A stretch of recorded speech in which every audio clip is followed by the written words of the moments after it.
Good evening friends. आज का हमारा टॉपिक कृषि के स्थानीयकरण पर वॉन थ्यूनन का मॉडल है। आज हम वॉन थ्यूनन मॉडल का अध्ययन करेंगे। जैसा कि हम जानते हैं, एग्रीकल्चर या कृषि विभिन्न प्राकृतिक और सोशो इकोनॉमिक फैक्टर पर निर्भर करता है।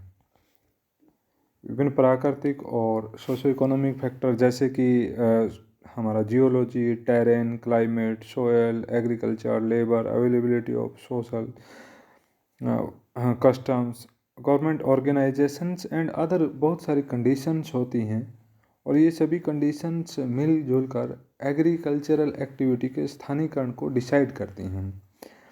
आप पाएंगे कि पौधे उगाने का कार्यक्रम लगभग 10,000 वर्ष पूर्व, ईसा से 10,000 वर्ष पूर्व स्टार्ट हुआ।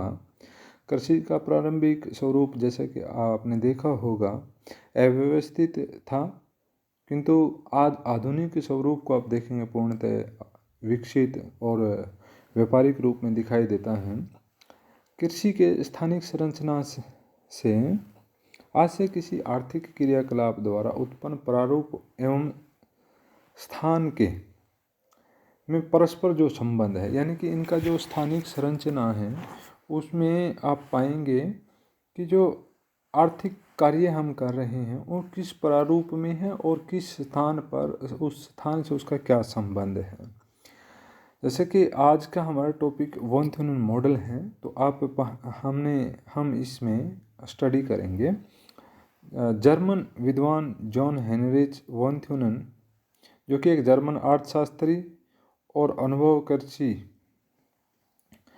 अर्थशास्त्री था, उन्होंने एक कृषि के स्थानीय पैटर्न पर एक सिद्धांत दिया, जिसको हम एग्रीकल्चरल ज्योग्राफी में वॉन थ्यूनन मॉडल के नाम से जानते हैं। उन्होंने अपने एक मैक्लेनबर्ग में टेलो कृषि फार्म पर लगभग 40 वर्ष तक एम्पिरिकल ऑब्जर्वेशन ली कृषि के पैटर्न को, और अनुभवगत आंकड़े के आधार पर जो टेलो कृषि फार्म में लेखा जोखा जो अनुभव का था उसका उपयोग कर वैज्ञानिक पद्धतियों से कृषि भूमि उपयोग की सर्वोत्तम पद्धति थी ढूंढने का प्रयास किया। यानी कि उन्होंने देखा तो कि किस प्रकार से बाजार से डिस्टेंस होने पर एग्रीकल्चरल एक्टिविटी में भिन्नता उत्पन्न होती हैं, या किस प्रकार की एग्रीकल्चरल एक्टिविटी करके हम मैक्सिमम लाभ ले सकते हैं। इनका भूमि उपयोग के संबंध एक अध्ययन पुस्तक एकाकी प्रदेश नामक शीर्षक से इन्होंने 1826 में प्रकाशित की, जिसमें कृषि फार्म की अवस्थिति, कृषि भूमि उपयोग का प्रारूप, विनिर्माण के उद्देश्य की अवस्थिति और तृतीय क्रियाओं का स्थान व अवस्थापन आदि चीज़ों पर स्टडी किया गया। उन्होंने एक नॉर्मेटिव स्टडी की। नॉर्मेटिव मतलब जिसमें उनकी कुछ अपनी मान्यताएं थी या कुछ कंडीशन थी जिसके आधार पर ही उनका सिद्धांत अप्लीकेबल होगा। वॉन थ्यूनन की क्या क्या मान्यताएं थी? वॉन थ्यूनन की मान्यता थी कि उन्होंने एक विलग प्रदेश, एक अलग एकाकी प्रदेश की संकल्पना की, जिसमें केवल एक ही मार्केट हो और चारों तरफ विस्तृत कृषि क्षेत्र हो, तथा सभी कृषि क्षेत्र एक ही मार्केट को सर्व करते हैं और वही मार्केट उस कृषि प्रदेश को सर्व करता हो। संपूर्ण प्रदेश की भौगोलिक दशाएं भी आवश्यक फसलों के अनुकूल हों तथा एक समान हों। एक नगर के अतिरिक्त शेष ग्रामीण आबादी हो, यानी कि एक ही नगर हो, बाकी के ग्रामीण हो। बसने वाले किसान अधिकतम लाभ प्राप्त करने के इच्छुक हों, मांग के अनुरूप फसलों में फेरबदल करने में सक्षम हों, और एक ही प्रकार का परिवहन उपलब्धता होनी चाहिए, जिसके हॉर्स कार्ट या घोड़ा गाड़ी के द्वारा परिवहन की सुविधा उपलब्ध होनी चाहिए। परिवहन व्यय दूरी और बार के अनुपात में बढ़ता हो, यानी कि अगर बार बढ़ेगा, किसी भी आइटम का बार बढ़ जाएगा तो कृषि जो परिवहन है वो व्यय बढ़ जाएगा, और व्यय दूरी है तो डिस्टेंस बढ़ने पर भी वो उसके प्रोपोर्शनल रेट में वो बढ़ेगा। इस प्रकार उन्होंने अपने सिद्धांत की कुछ पूर्व मान्यताएं हुई कि इस प्रकार की अगर कहीं कंडीशन मिलती है तो ये सिद्धांत प्रॉपर रूप से अप्लीकेबल होगा। सिद्धांत का क्या उद्देश्य था? सबसे पहले हम डिस्कस करते हैं कि सिद्धांत का उद्देश्य क्या था। इस सिद्धांत का मुख्य उद्देश्य यह स्पष्ट करना था कि बाजार से दूरी बढ़ने के साथ साथ कृषि उपयोग में क्या, क्यों और कैसे परिवर्तन होता है। यानी कि बाजार से जैसे जैसे दूरी बढ़ती जाएगी तो कृषि में क्या जो भूमि उपयोग होगा उसमें क्या क्या बदलाव होंगे, क्यों होंगे और कैसे परिवर्तन होता है। इन्होंने इसके लिए 2 मॉडल दिए। पहले मॉडल में इन्होंने बताया कि कृषि उत्पादन की गहनता बाजार से दूरी बढ़ने के साथ साथ कम होती जाती है, अर्थात बाजार के समीप कृषि क्षेत्र में अधिक उत्पादन हेतु सर्व पूंजी उर्वरक आदि का निवेश अपेक्षाकृत अधिक होता है। इन्होंने ये बात ध्यान में रहे, इन्होंने उत्पादन की गहनता को इनपुट के संदर्भ में मेजर किया। तो पहला मॉडल इन्होंने दिया कि कृषि में आप देखेंगे बाजार से दूरी बढ़ने के साथ साथ उसमें इनपुट की गहनता कम होती जाएगी। दूसरी इन्होंने दिया बाजार से दूरी बढ़ने के साथ साथ परिवहन लागत में निरंतर वृद्धि होती जाती है और बाजार के क्षेत्र में से कृषि उत्पादन की परिवहन कम होती है और दूरी बढ़ने के साथ साथ परिवहन में लागत बढ़ती जाती है। अंत बाजार के समीप कृषि क्षेत्रों में कृषि उत्पादन की स्थिति की लाभ प्राप्ति अधिक होगी और वह बाजार से दूर स्थित प्रदेशों से भिन्न होगी, यानी कि उनके कृषि के जो प्रारूप हैं वो भिन्न होंगे।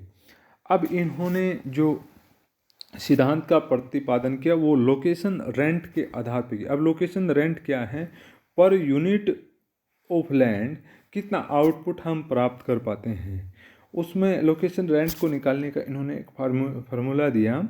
LR is Y bracket minus M minus C minus YTD। अब देखो इन्होंने Y किसके लिए उपयोग किया, M किसके लिए, C किसके लिए, YT और D किसके लिए। Y है yield per unit of land,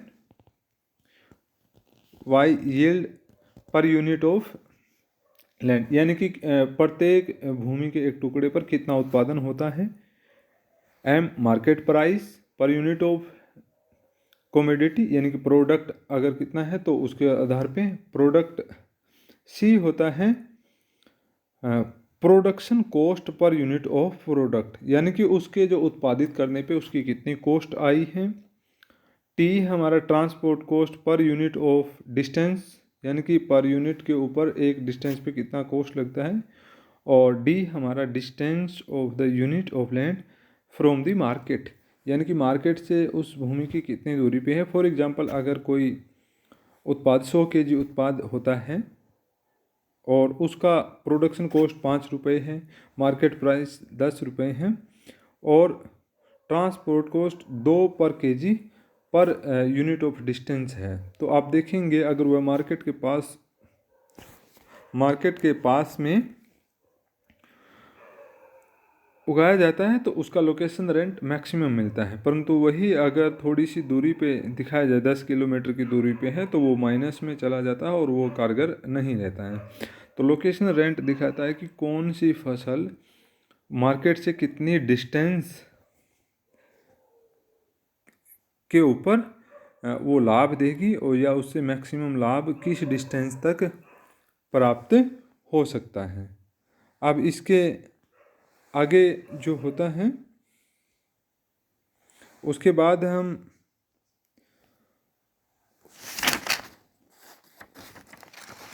हम पढ़ेंगे भी। इन्होंने अगर आप देखेंगे इन्होंने मार्केट से डिस्टेंस तक अलग अलग प्रकार से कंसेंट्रिक जोन दी है जो विभिन्न क्रॉप कॉम्बिनेशन को प्रदर्शित करता है या विभिन्न प्रकार के एग्रीकल्चरल पैटर्न को प्रदर्शित करेगा। वॉन थ्यूनन ने प्रदेश से दूरी के साथ साथ उन्होंने अलग अलग प्रकार की कॉन्सेंट्रिक जोन दिए। उन्होंने कहा भी एक ही प्रकार की जो आप देखेंगे मार्केट से जैसे जैसे डिस्टेंस बढ़ती जाएगी तो एग्रीकल्चरल जो पैटर्न है वो चेंज होता जाएगा और वो एक सेकेंडरी वर्तों के रूप में होगा।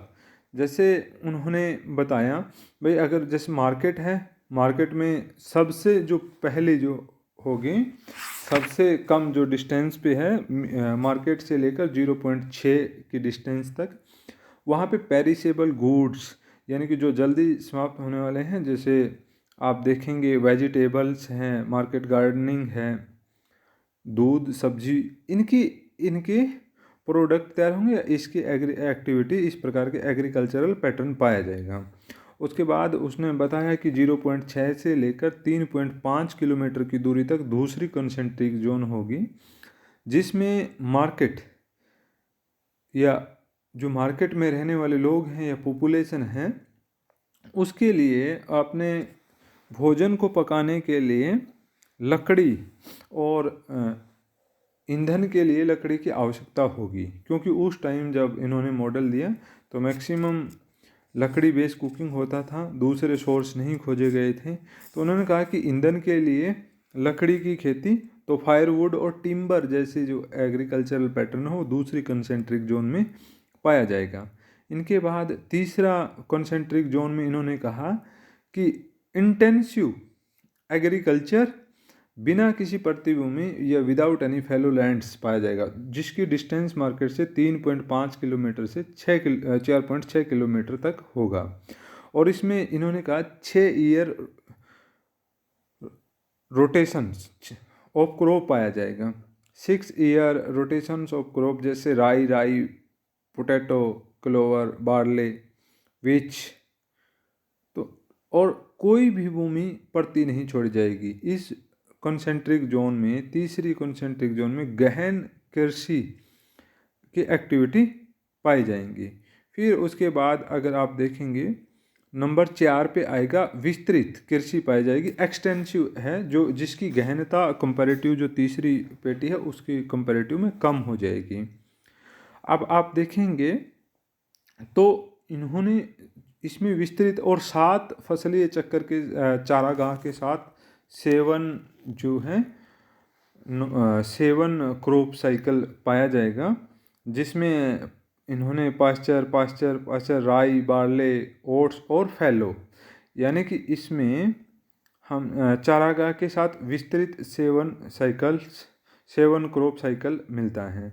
नंबर 5वीं जो है उसमें इन्होंने 3 प्रकार की खेत प्रणाली का पैटर्न निर्धारित किया। 3 प्रकार की, उसमें 1/3 भूमि पे एग्रीकल्चरल एक्टिविटी की जाएगी, उसके अलावा पशुपालन किया जाएगा, और नंबर 3 पे प्रतिभूमि, यानी कि भूमि के 3 हिस्सों में डिवाइड किया जाएगा। एक प्रतिभूमि छोड़ी जाएगी, एक पशुपालन और एक पे खेती। तो इस तरीके से अगर ये देखेंगे हम, ये लगभग 34 से 44 किलोमीटर की दूरी पर पाया जाएगा। और छठा जो है इनका साइकिल, वो केवल वहाँ पे से जाते जाते आप देखेंगे क्रॉप का जो है लोकेशन रेंट इतना बढ़ जाता है कि वो लोकेशन रेंट के क्रॉप लाभ के या उनका प्रॉफिट जो है मिनिमम हो जाता है। तो इस प्रकार आप देखेंगे वहाँ केवल लाइफ स्टॉक रेंचिंग या पशुपालन की क्रियाएं की जाती हैं, जो 44 किलोमीटर से 100 किलोमीटर की डिस्टेंस पर मार्केट से पाया जाएगा। इन्होंने 6 कंसेंट्रिक जोन दी, जिनमें डिस्टेंस के साथ अलग अलग प्रकार का एग्रीकल्चरल पैटर्न पाया जाता है। इससे आगे वेस्ट लैंड होगा, इससे आगे कोई भी एग्रीकल्चरल एक्टिविटी प्रॉफिटेबल नहीं रहेगी। पर्टिकुलर इन्होंने अपने सिद्धांत में 2 मॉडिफिकेशन दिए हैं।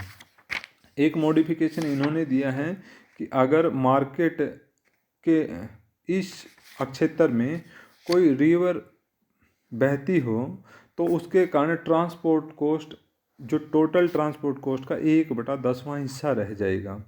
तो उसके कारण जो ये कॉन्सेंट्रिक जोन थ्योरी में न होकर वो उसकी कॉन्सेंट्रिक्स जो लेयर्स हैं या विस्तृत जो प्रणाली हैं वो नदी के पैरेलल हो जाएंगी, या फिर कोई दूसरी मार्केट इसमें उपलब्ध हो जाए तो ये कॉन्सेंट्रिक जोन थ्योरी उसमें मर्ज हो जाएंगे और उस मार्केट सिस्टम के उसका अपना एक अलग सिस्टम हो जाएगा अगर कोई इसी क्षेत्र में दूसरी मार्केट होती। तो 2 मॉडिफिकेशन इन्होंने बेसिकली बताई हैं। आज हम वॉन थ्यूनन के सिद्धांत की पर्टिकुलर्स मान्यताएं क्या हैं, सिद्धांत का उद्देश्य क्या था, लोकेशन रेंट क्या है, और उन्होंने सिद्धांत में किस प्रकार का एग्रीकल्चर स्थानीयकरण दिया, इस पर चर्चा करते हैं।